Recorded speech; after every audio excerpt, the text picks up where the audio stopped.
the end of conferences, you start cat herding. Because people forget where they're supposed to be. They're not little cats, they crawl off. So you have to start finding it again. I want to welcome you to today's sessions. And my name is Shannon Keith, and I'm the Alabama chapter of the Trail Tears Association president. And I am actually introducing my boss today. So he has an official bio, but we can talk about him later. So Matt Hayes is Vice President of Alta Planning and Design. Matt has about 18 years of experience leading multimodal transportation and greenway planning efforts across the Southeast. He's a recognized leader in the bicycle, pedestrian, and trails field, and he's laid the groundwork for communities, both large and small, to accommodate sustainable modes of transportation. His expertise and passion lie in his ability to take clients from a vision to an implementable plan or project. And Matt so far has managed over 70 bicycle, pedestrian, and greenway planning projects at the state, regional, community, and corridor levels. Matt has a bachelor's of biology with specialization in environmental science and GIS from Samford University, and a master's of geography from the University of North Carolina, Chapel Hill. And a little caveat about Matt. Matt is from North Alabama originally. He is currently living, you live in Durham, is that officially? In the Durham area, and but he is from Huntsville, and so he stayed with family last night. So he is kind of back home on this project that he's going to talk a little bit about today. So Matt, I'm good.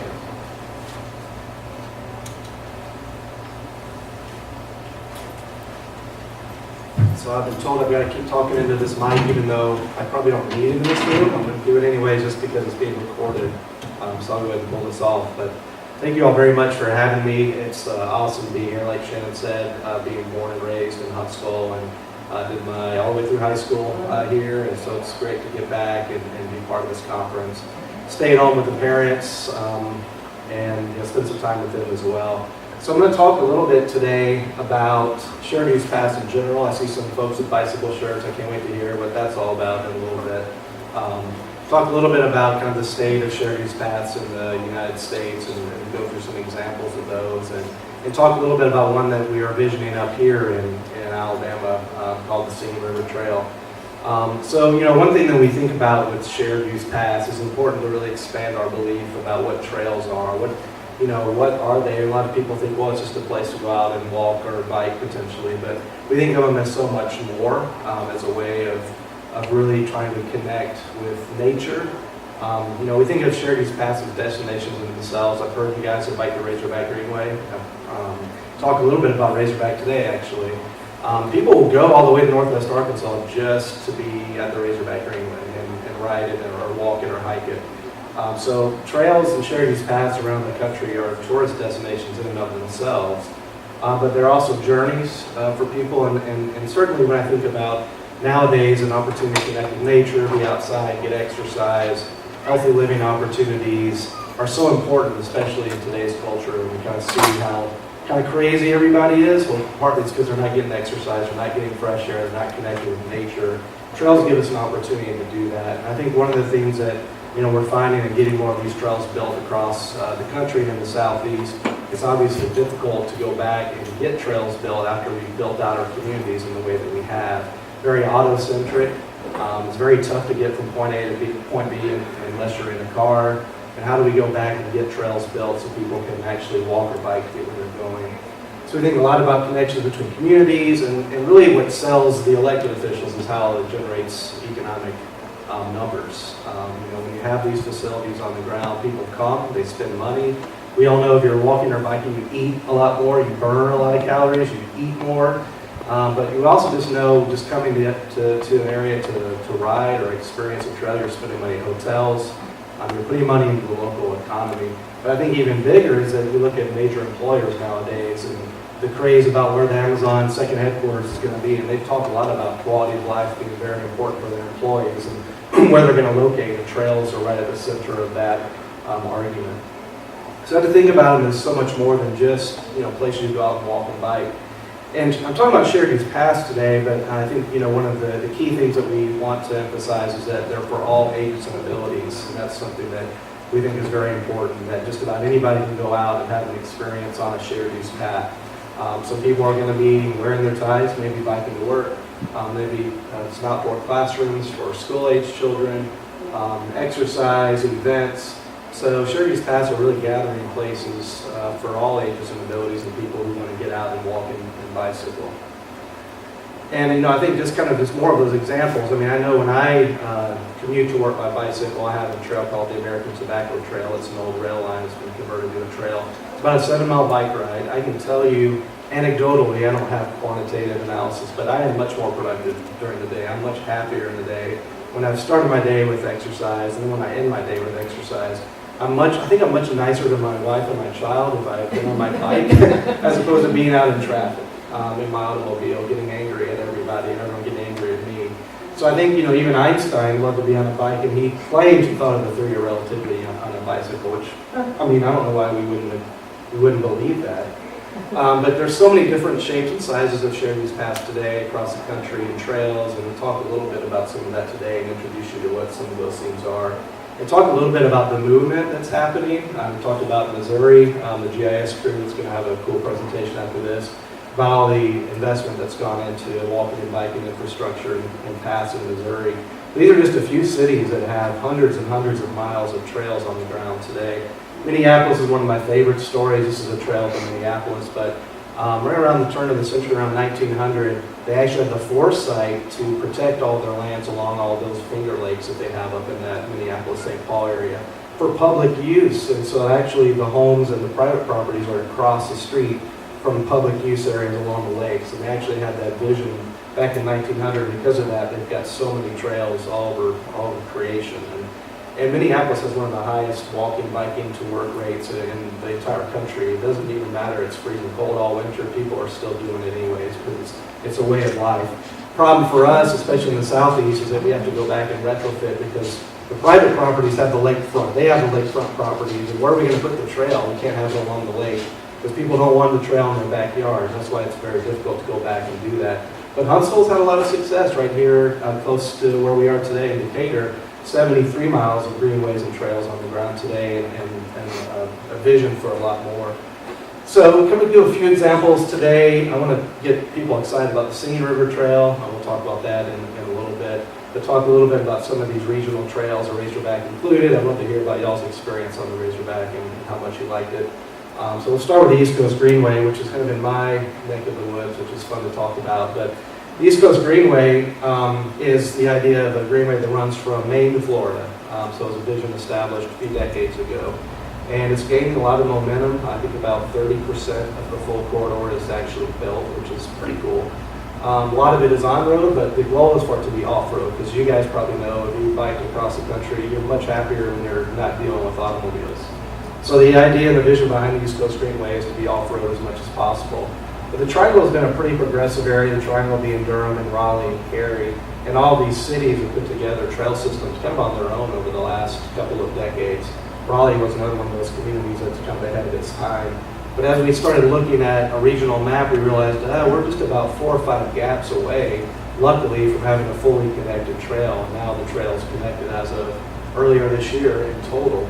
So it runs from Durham all the way down through a couple of counties, cuts over to Cary, out to Umstead State Park, which is a really beautiful state park, cuts down into the southern part of Raleigh, and goes all the way out to Johnson County. We actually have people commuting from Johnson County up into Raleigh on bicycle 20 or 30 miles. Not a ton of them, but there's a good couple dozen people that do this on a regular basis. People are looking for more of those opportunities. And some of those people get to work faster, because driving from Johnson County to Raleigh is not a good drive in rush hour. So people are actually getting to work faster, even if their commute is 20 miles. So, we started envisioning this idea of how are we going to connect all of these greenways. We like to go out to where the people are and their experience on the existing trails and say, wow, we're this close to connecting this place, we're that close to connecting the rest of this trail. And now you've got some of these signature bridges over rivers. This is into downtown Durham, so the American Tobacco Trail is part of this route, which is also part of the East Coast Greenway. And it's an old rail line that was used for tobacco. Durham is in a big tobacco history, and it was used to run tobacco out. And these are some of the old tobacco warehouses in downtown Durham.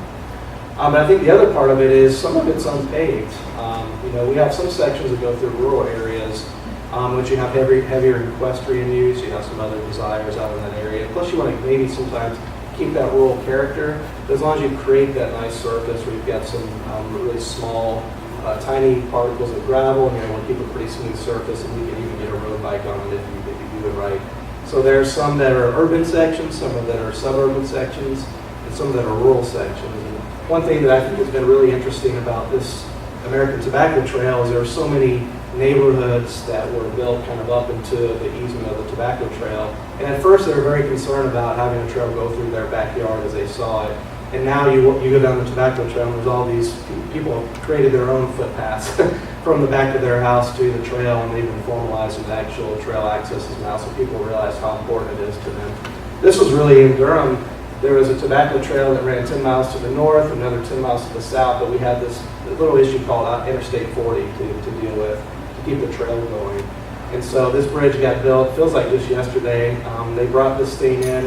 It's kind of a modular thing. They brought it in one night, literally in the middle of the night, and people that were so excited about this had their lawn chairs out and watched this whole thing get dropped in and laid in overnight.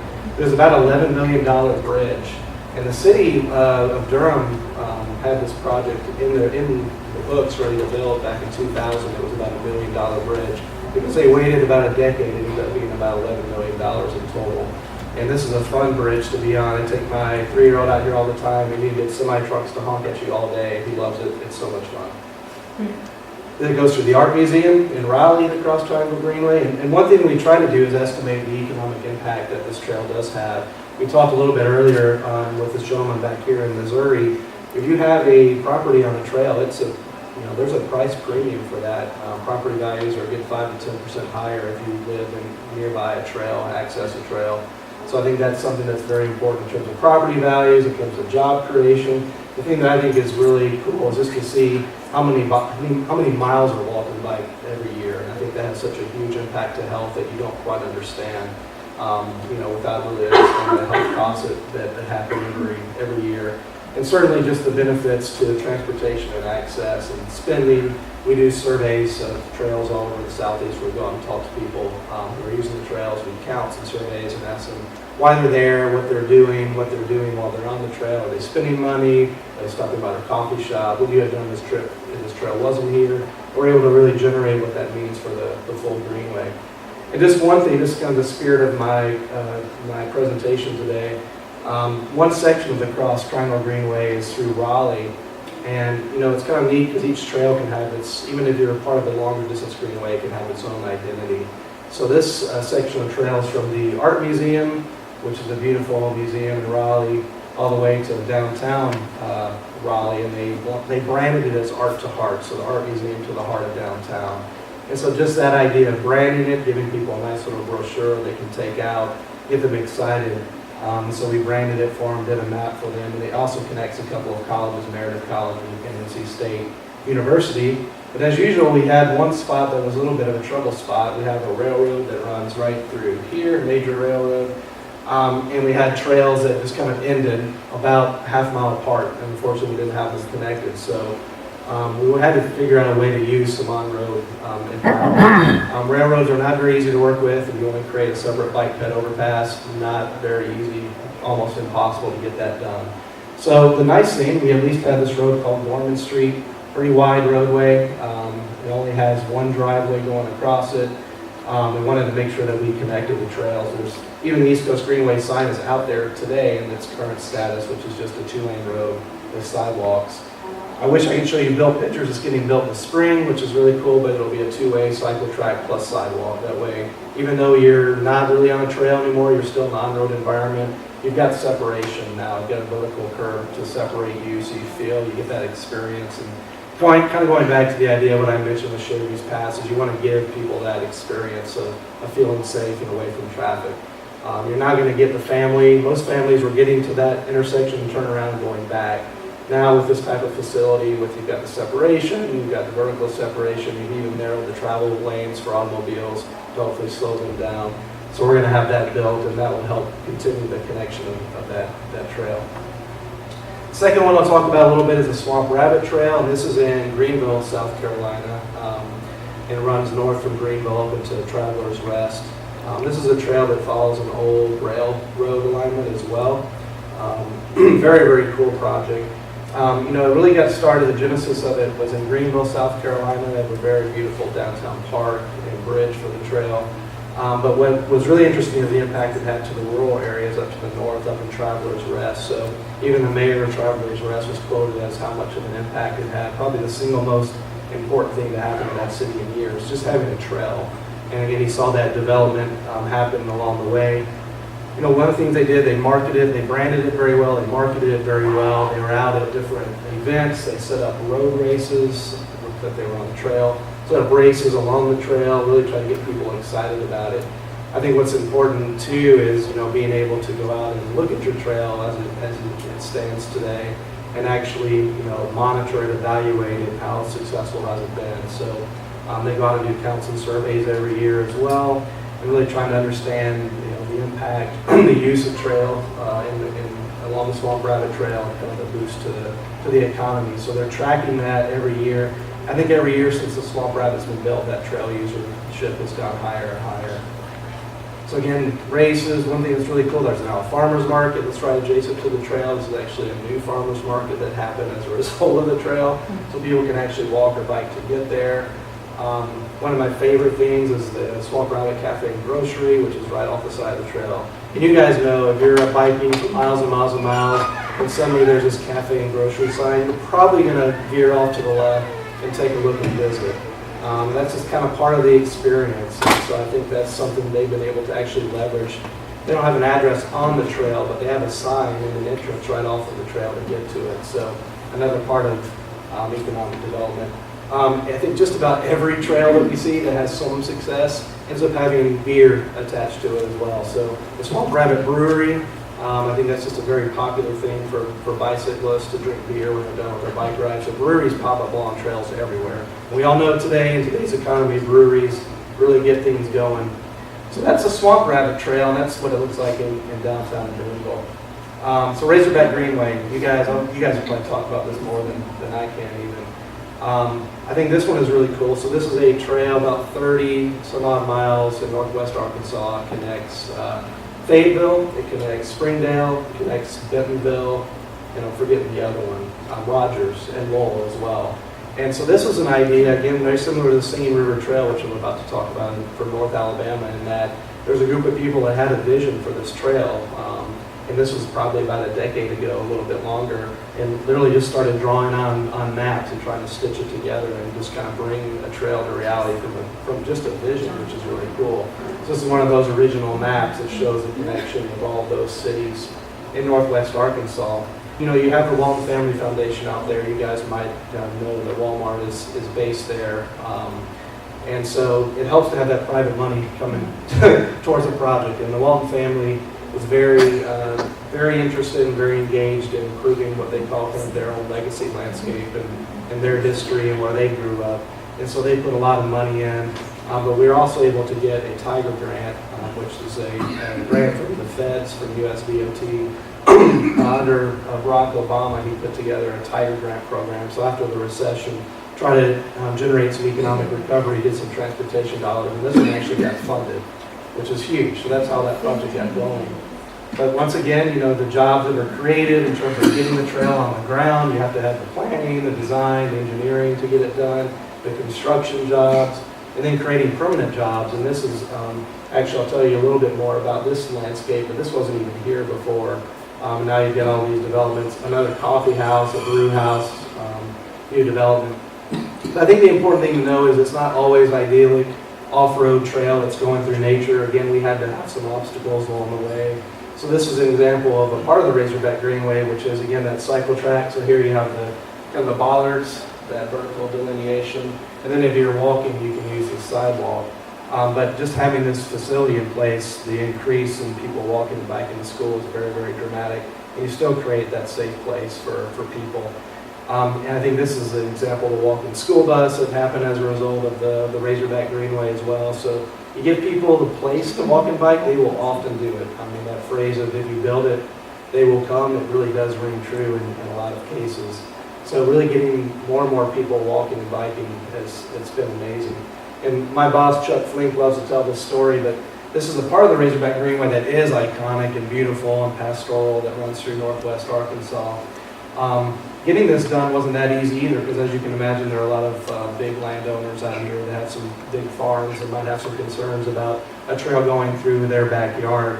And this is that porch that Chuck and my boss sat and talked to the people that owned all this land and talked to them about the possibility of a trail going to their property and the benefits that they could have. And they actually wanted to work with us. And ultimately, at the end of the day, we needed to find a place that made sense for their uses of their farm and how we could provide some shielding and some vegetative screening and some privacy and all of that sort of thing. So we worked very closely with them on that. And that's what it looks like on the ground. So it's one of the most iconic parts of the trail. You guys remember that section? Good deal. Cool. So again, another section that we had that was very challenging, and I don't know if you guys remember this, along the Silent Grove Road. We couldn't always be off-road. We had some situations where we didn't have right-of-way. This was also a section where you had some landowners that really did not want a trail going to their backyard, and we really had difficulty getting that done. But then we looked at a road called Silent Grove Road, where we could bring the trail on temporarily to kind of deal with that particular issue. The nice thing about it is, again, we had a wide enough roadway and we were able to retrofit it. So this used to be a 4-lane road, believe it or not. Actually, I think it was a 3-lane road, and then we were able to road diet it. Road diet it meaning we were able to reduce the travel lanes and actually get a cycle track in place. And so that's what it looks like. Do you guys remember this section too? Cool. And you have to get a little bit, creative at times too. As you come into this intersection, we're able to keep what hopefully is a pretty smooth transition. We didn't want any bumps here for cyclists to get them kind of into a wider sidewalk environment to get across that intersection. So yeah, this is what it looks like today. We've got tunnels under roadways. We work with DOT to get the trail built under bridges. There's ways to do it. You just have to have the kind of the fortitude to get it done. One of my boss's favorite stories is Springdale, and this is a city that really there wasn't a whole lot going on for a long time from an economic standpoint. And over the years, they had capped the stream that ran through there. They covered it up, so you can kind of see that drain pipe. There's actually a real creek that runs, and it's been completely covered up. It's essentially buried. So Chuck had the vision of daylighting the stream, and that's what this project ended up doing, is daylighting the stream, bringing it back, and then creating a real sense of place and a real beautiful place today. And this is what it now looks like. This is like a centerpiece of the Razorback Greenway, and this is where a lot of that development really came kind of out of nowhere. And I think the Greenway had a big thing to do with that economic impact to Springdale.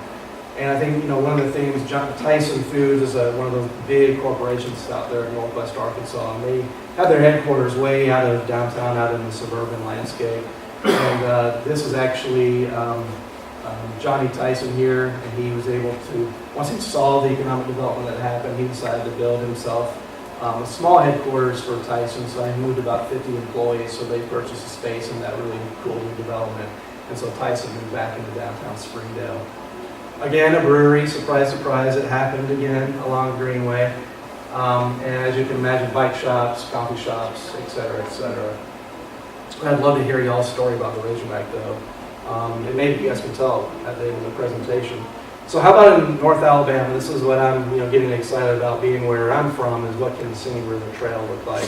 And I've got several people. I've got Jeannie Payne out here and Joe Campbell actually here today who are serving on the steering committee for this project. Shannon's very involved as well.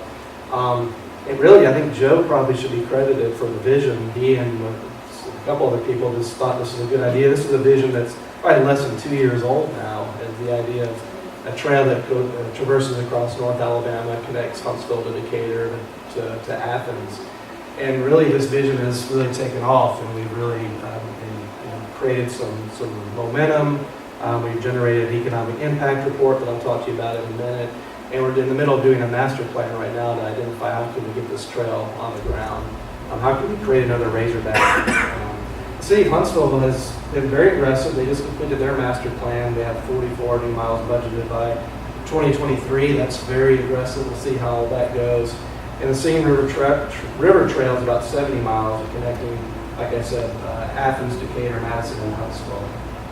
So this gives you a little bit of an idea, and I don't know how familiar you guys are with the geography of North Alabama, but this is the Tennessee River down here, and I'll talk a little bit about the Singing River and why we called it that. But here's Huntsville, good distance away from the Tennessee River, but we want to be able to connect some of the major destinations, the States and Rockets, all the way to Madison, and then get down to the wildlife refuge down here, and then follow the Tennessee River. We've got to find a way to get across the river to Decatur. That's going to be a challenge. We're still working on that. And then a way to get the trail all the way up to Athens. And I think one thing, as growing up here in North Alabama, you kind of know about the refuge, which really is a sprawling land ownership of the Fish and Wildlife Service kind of down in this region. It's gorgeous, and so many people that live here don't even know about it. You know, I think maybe a few people go out there during migratory times when they can see a lot of birds, but this is a place that needs to be seen year-round, and I think it's a hidden gem. So I know the refuge has been a great partner for us, and is very interested in having the trail go through their refuge, which is really, really exciting. Like I mentioned, Joe and Jeannie here, we have a huge committee, which I think is really important. You know, to be able to do a trail like this, you've got to have the cities talking to each other. Cities don't always talk to each other. I think this has been a very good effort so far in terms of engaging staff from each of the cities along this corridor, and certainly representatives from all different walks of life, different agencies have been involved in this process. It's helping to bring this to light. So we established a vision for the trail as a committee, and this is our vision. And I think the words world-class keep standing in my brain, and that's really kind of Joe's inspiration, I would say, is that we want to have a world-class trail here that connects the region, celebrates Native American heritage, and enhances the quality of life for residents and visitors throughout North Alabama. So I think, you know, we talked a lot about the development that's happened over time, how it's very auto-centric. We have, you know, devastated a lot of environmental impacts in our community.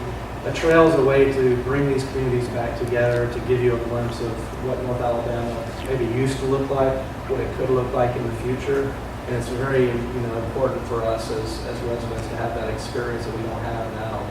So some of the goals that we identified: access to recreation, reflecting local context, connections between communities, economic development, celebrating the region's history through some trail features and design, and then also transportation. And kind of like I mentioned before, most people use trails for recreation, no doubt, but you know, we see about 5 to 10% who actually use it for transportation. So we think that's a good possibility here in North Alabama. So developing the logo, I talk a lot about if you build it, they will come. But I think that you also have to market it, and you have to brand it and get the word out in your community, because just putting the trail on the ground is only one piece of this. So thanks to Shannon, who has a friend with the Eastern Band of Cherokee Indians, Paula Nelson, who is also an artist, a very talented artist. We really wanted to create an authentic logo for the project and really think through how to create something that was very unique and special for the Singing River Trail. And so she was able to generate these drawings of kind of that history and that legend of the Singing River Trail and the Ute tribe, and how the Tennessee River, which flows right through here, and as you can see, I don't know which way, right outside the hotel here, this way. I'm turned around in here. You're in a bunker. Yeah, we're in a bunker. It's somewhere. But yeah, you know, the legend of it being called the Singing River Trail because the river sang to them. And so this was a really unique way, and this is actually Paula Nelson. She has a few tattoos, that being one on her wrist and the symbol for water.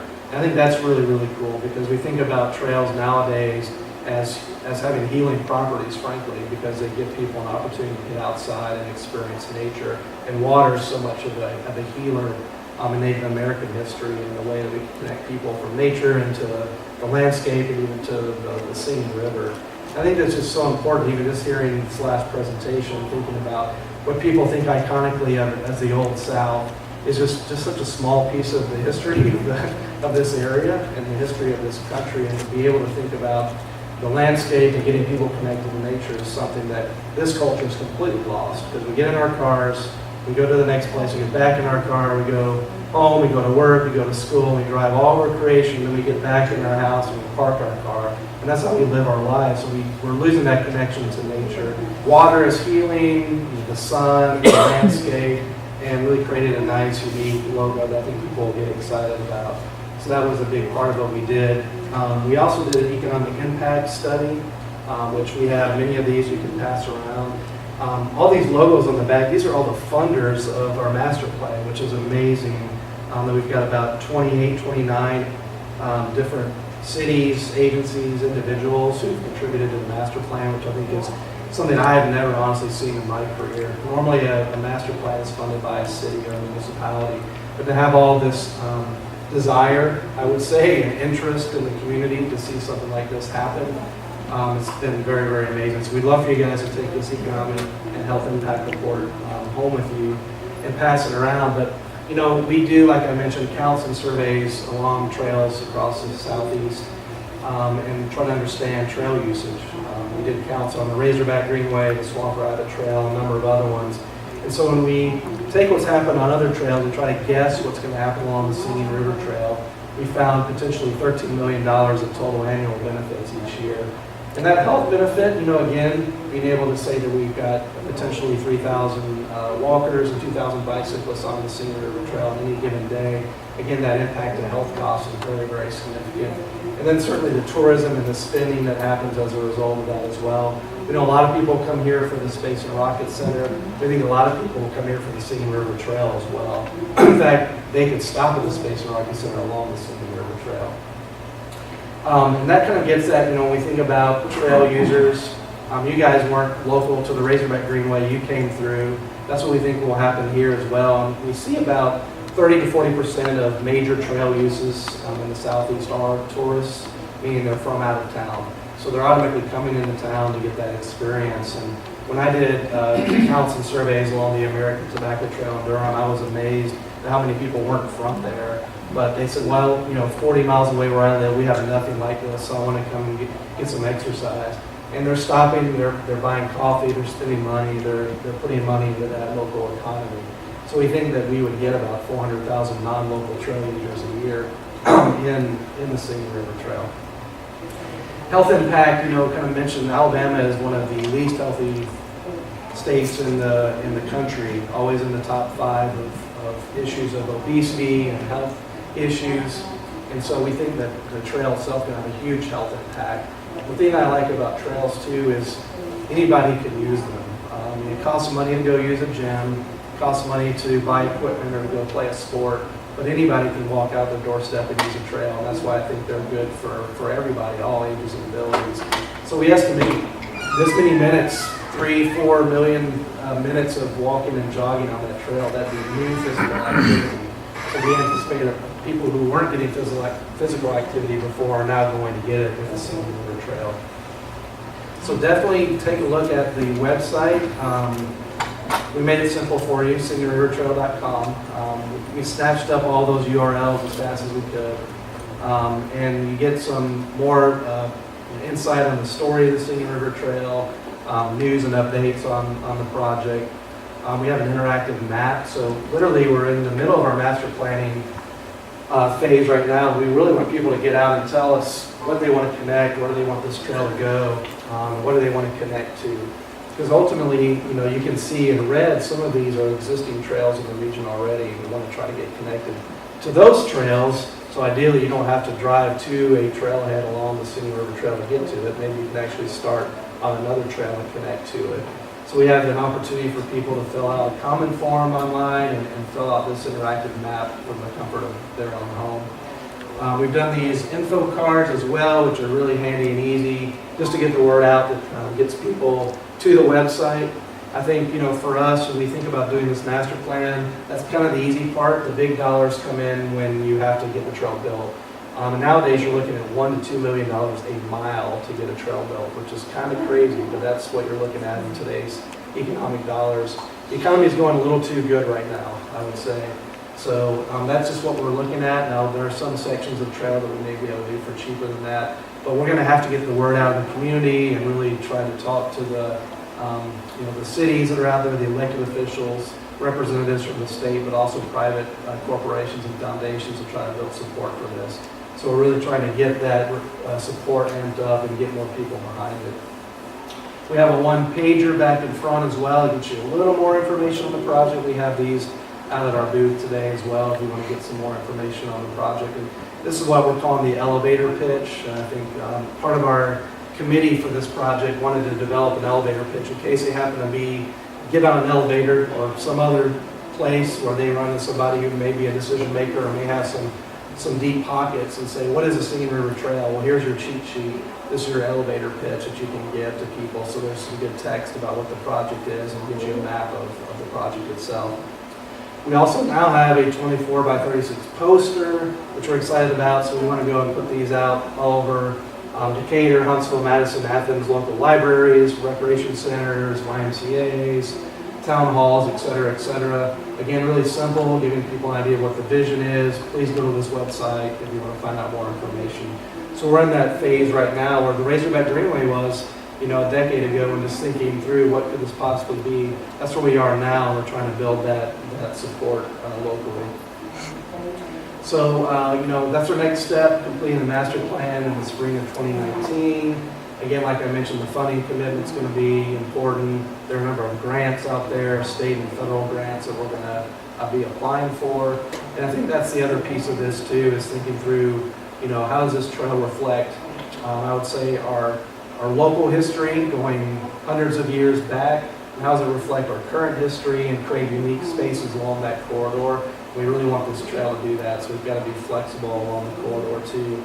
We know we have some equestrian areas through this trail. We want to make sure we give them an opportunity for equestrian use. So we have to think through all these things and creating something that gives people that opportunity to get out and be on the trail. So that is all that I've got. I guess I was pretty good under 5 minutes, so happy to take questions. On grants? Yes. Don't forget federal highway grants. Yes. Christopher Dowies is in charge of that Yep. with federal government, Yep. and he signs off on it. And, he loves doing these trails, and so 20% of our highway dollars is set aside for, trails and enhancements and stuff along our state and federal highway. So Awesome.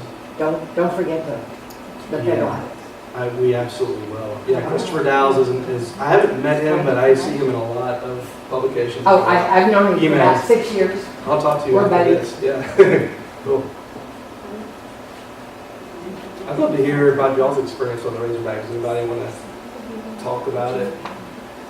Did you enjoy it? Was it cool? Was it not? Any kind of good experience you had on it? Yeah, it was smooth and it was shady. Pardon Yeah. me. You have to worry about getting hit by a car. Yeah. You gotta understand, we start out, whenever we get our bike in March. And we start 10 miles, 20 miles, and we just start building up, and by the time they get to 7 miles, it's their test time. They have to, in order to go on this bike ride, they have to pass their 7-mile test.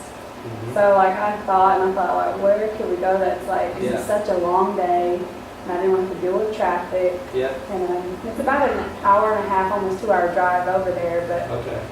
it is totally worth it. And you don't worry about traffic, and there's plenty of places to stop. And Yeah. I think that was our funnest day in training, together. Cool. Yeah, you don't have to worry about cars, which is nice, and it's kind of good because every 5 or 10 miles there's services like the downtown or something. So if you need food or drink, you've got it. I don't like museums, but that art museum there is amazing. I don't know if you guys saw that or not, but I don't even like museums, but they built a huge museum out on the Razorback Greenway that you can access. It's now probably one of the greatest American art history museums that exists, but it's beautiful. Oh, Margaret was really cool too. What's that? People were really nice. Oh, yeah. It was just really. It's like a community, not a community. I think the only thing that scares me is that I always have such a big group, around 12 people at least. Yeah. When we get to the stop signs, or we gotta push the button for the pedestrian crossing. Mm-hmm. They don't give us enough time to all get across real quick, but I don't think there's much we can do about that, but. Well, we can improve that for some good engineering, for Yeah. sure, to give you enough time to get across. That's good feedback for That is this, good because you're talking to the company who designed it. Yeah. And then having a team that trained on it, that's Yeah, it's important to interesting. know, you gotta have enough signal queue time to get across and get big groups across potentially, Yeah. so. Yeah, but I don't know how many groups like that come Yeah, through. come through, yeah. I think that's the thing about trails. You mentioned the community. I think that's just something that's lacking today that used to be a little more prevalent. You actually used to know your neighbors. And so I think trails are another way to get people out and kind of build that sense of community. And it's cool that you guys felt that when you were there. They also like to take a walk in the Ruby Creek after a long day's ride in Waynesville, Missouri, where there's 7 Cherokee removal interpretive panels, Yeah. right? And dinner at Hobbies. And we think there's a ton of opportunity for that type of interpretation here along this trail. I mean, that's why we think that the way we wanted to, because we know that history is so important here, and I think that that's another thing about trails, is that link to history, so there'll be a lot of great interpretation opportunities along the way, which we're really excited about. Okay.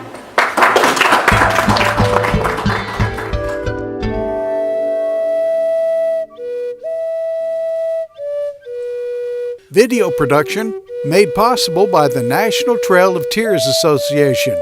The Trail of Tears Association is a nonprofit, membership-based organization established in 1993 with the purpose of passing the history of this significant event in Native American history onto future generations.